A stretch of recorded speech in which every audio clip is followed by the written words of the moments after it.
현 정부 21번째 부동산 정책 6.17 부동산 정책. 도대체 누구를 위한 정책일까요? 향후 부동산을 사야 할지 좌절해야 할지 고민하시는 구독자분들과 특히 무주택 요건을 충족하시는 실수요자분들, 노무현 정부 때와도 비교해보는 이번 부동산 정책 비교 영상 끝까지 시청해주세요. 안녕하세요. 구독자분들의 소중한 시간을 아끼는데 도전합니다. 구시야 미스터 조이입니다. 오늘은 지난주에 나온 부동산 정책 6.17 부동산 정책에 대해서 말씀드리도록 하겠습니다. 6.17 부동산 정책에 대한 내용은 많은 분들이 영상으로 다뤄주셔서 저는 노무현 정부 때 부동산 정책과 닮은 점에 대해서 말씀을 드리고 어떤 부분이 부족하고 향후 어떻게 이 부동산 정책을 나아가야 되는지에 대해서 간략하게 말씀을 드리겠습니다. 노무현 정부, 참여정부라고도 하죠. 이때 민정수석이 문재인 대통령이고 당시 종합부동산세의 도입을 이끌었던 김수현 세종대 교수는 문재인 정부 출범 때 청와대 첫 사회수석으로 등용되었고 그 이후에는 2대 청와대 정책실장을 거치면서 현재의 문재인 정부의 부동산 정책에 기본을 깔아주셨다고 보면 됩니다. 제가 표로 정리해 봤는데요. 노무현 정부 때는 10개의 부동산 정책, 그리고 문재인 정부 현재까지 21번째 부동산 정책을 냈는데요. 앞으로 몇 개나 더 정책이 나올지는 모르는 상황입니다. 부동산 정책 숫자만 보면 지금 현재 문재인 정부 때가 2배 이상 많은 상황인데요. 공통점은 바로 규제를 강화하고 있다는 사실입니다. 예전에 김대중 정부와 박근혜 정부 때는 처음에는 규제 완화를 하다가 나중에는 규제를 강화하였고, 그리고 이명박 정부 때는 규제를 완화만 했었습니다. 그만큼 노무현 정부 때와 그리고 현재 문재인 정부 때의 부동산 정책이 닮아 있다라고 보시면 될 것 같습니다. 사실 노무현 정부 앞, 뒤로 경제적인 변수가 사실 많아서 어쩔 수 없는 선택이라고도 볼 수 있지만 그로 인해서 집값이 많이 올랐었습니다.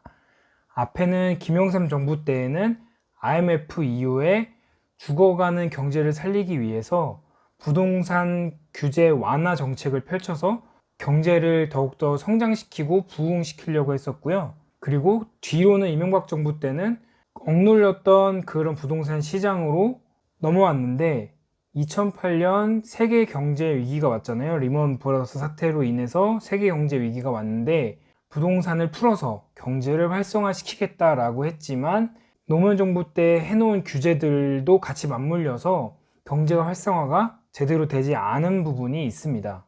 조선일보 기사에 따르면 물론 정치적인 색깔이 들어있어서 현재 정부가 못하고 있다는 것을 역설적으로 얘기하는 부분도 있지만 아예 없는 수치로 이 데이터를 뽑지 않았다고 했을 가정하에 2017년 5월부터 작년 2019년 10월까지 30개월 동안 각 정부가 부동산 정책을 했을 때 집값 상승률을 비교했을 때 다른 쪽은 두 자릿수 이하였는데 많이 상승했다고 하는 노무현 정부 때와도 비교했을 때 현재 문재인 정부는 4.32% 정도 더 상승한 것으로 볼 수 있고, 이는 문재인 정부에서 부동산 정책에 대해서 제대로 된 방향성을 제시하지 못하고 있다라고도 볼 수 있는 상황입니다. 규제로만 자신의 돈과 자산을 불리려고 하는 사람들의 수요를 막을 수 있을까? 라고 물어봤을 때 저는 불가능하다고 생각이 듭니다. 물불 안 가리고 밤낮 안 가리고 주말 안 가리고 쉬는 날 안 가리고 돈이 된다고 하는 곳을 찾아가서 임장이라고 하거든요. 부동산을 직접 가보는 임장을 해서 돈을 벌 수 있는 기회를 찾아다니는 사람. 제 생각으로는 투자자들은 규제가 없는 곳, 그 규제의 빈틈을 찾아서 무조건 떠날 것입니다.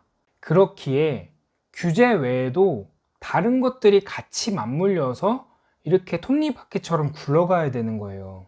정부는 빠르면 7월, 아무리 늦어도 내년 초까지는 무조건 실수요자, 현재 주택을 소유하지 않으신 분들을 위한 정책을 펼칠 것입니다. 사실 지금 임대사업자 그리고 갭 투자를 하는 사람들 엄청나게 반발하고 있고요. 그리고 부동산 전문 유튜버 분들이나 그리고 수많은 기사에서도 아니 지금 이 6.17 대책이 누구를 위한 대책이냐, 무주택자, 진짜로 집이 필요한 서민들을 위한 그런 정책인 것이냐 라고 했을 때 어느 쪽에도 설 수 없는 정책인 상황인 거거든요. 정리하면 현 정책은 실수요자, 투자자, 이 양쪽 다 웃을 수 있는 그런 정책이 아닌 거예요. 둘 다 욕하고 손가락질하는 정책인 것이죠.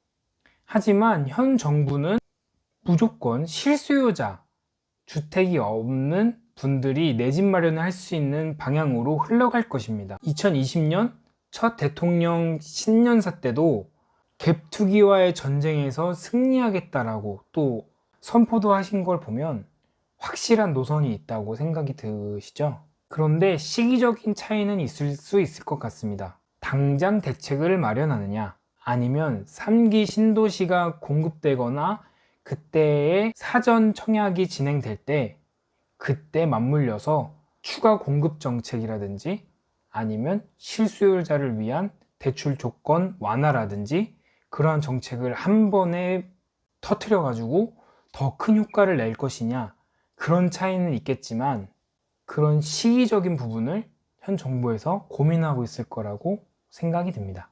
정리해보면 과거를 통해 가르침을 받는 반면교사라는 사자성어가 있죠. 그 부분이 조금 부족한 정책이라는 생각이 듭니다. 고 노무현 대통령은 부동산 외에는 꿀릴 것이 없다라고 얘기를 하셨었는데요. 그런 그 부분은 역설적으로 자신의 정권 때에 부동산 부분을 잘 잡지 못했다라는 것을 말해주기도 합니다. 그 말은 즉슨 규제만 하는 부동산 정책은 실패로 끝날 가능성이 높은 것이죠. 제 소견으로는 3기 신도시 공급이 이루어지기 전에 단기적으로 공급할 수 있는 대책을 마련하든지 다주택자 보유세의 대대적인 수술, 그리고 무주택자의 집담보대출 LTV라고 하죠. 그 부분을 완화하는, 지금은 현재 조정대상 지역이나 투기과열지구에서는 50%밖에 나오지 않는데 그거를 예전 수준이 70% 돌린다든지 그런 정책이 나온다든지 그런 부분들이 같이 맞물려야지 규제만 아주 빡빡하게 하는 정책은 효과가 미미하다고 볼 수 있을 것 같습니다. 김상조 정책실장도 코로나와 관련된 정책 그리고 부동산 관련된 정책도 시기와 상황을 보고 7월 달에 추가적인 조치를 하겠다라고 말씀을 하셨는데요. 이 부분들을 지켜봐야 될 것 같습니다. 특히 실수요를 고민하시는 분들은 사실 정부에서 안심하라고 미리미리 얘기하고 대책을 발표하는 게 하나 있잖아요. 바로 3기 신도시인데요. 그 부분에 대한 지식과 그 부분에 대해 나오는 정보들을 아주 빠삭하게 익히셨으면 좋겠어요. 뭐 유튜브 영상이라든지 뉴스 기사라든지 뭐 그 모든 것들에 대해서 나오는 3기 신도시에 대한 부분을 꼭 염두하셔서 정부에서 밀어주고는 정책이잖아요. 그 혜택을 누리시기를 바랍니다. 저도 현 정부의 내 집 마련 막차급인 3기 신도시에 대해서 정리해서 영상을 올리도록 하겠습니다. 이렇게 제 영상은 마무리하고요. 구독자분들의 시간을 아껴드리는 것이 즐거운 남자 구시야 미스터 조이의 도전에 함께 하실 분들은 구독, 좋아요 꼭 눌러주세요. 그럼 귀한 시간 제 영상에 할애해 주셔서 감사드립니다. 즐거운 하루 되세요.